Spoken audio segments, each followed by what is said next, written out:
ଏବେ ପୂଜା ଚାଲିଛି ମନ୍ଦିରରେ। ବେଲପତ୍ରରେ ଚନ୍ଦନରେ ନାଁ ଲେଖା ହେଇକି ଓମ୍ ମହାଦେବଙ୍କୁ ଚଢ଼ା ହବ।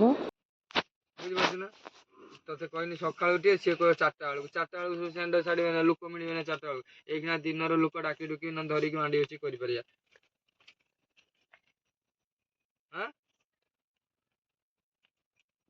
ହଁ ତ୍ରିଶୂଳ ଦବ, ତାପରେ ନଡ଼ିଆ ତେଲ ମାରିଲା ଛାଡ଼ିଦେଲା, ସାଙ୍ଗେ ସାଙ୍ଗେ ଫୁଲ ଦବ, ଆଉ କାମ ସଇଲା।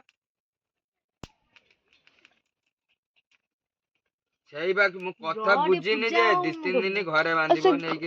शनि राहु केतु नवग्रह अंतदशा अश्वफलपति हर हर महादेव शिव शंभो जलधारं दत्वा ध्यानं पुष्पाञ्जलिमादाय हरिहन्द काले भवन्तु घिओ टियाणी घिओ पड़िबा ओम चतुष्षष्टि पुष्पाञ्जलिमादाय स्नानं महादेवाय हर हर महादेव शिव शंभो ओम त्रय मगन ददामहे सुगंधे पुष्पदं उर्वारुकं नानं मृत्युमिगमामृतमुञ्चमानस्य सरस्य गोत्रसः विचारणे गोपतः जन्मादो संवत्सरे समय हर हर महादेव शिव शंभो चतुष्षष्टि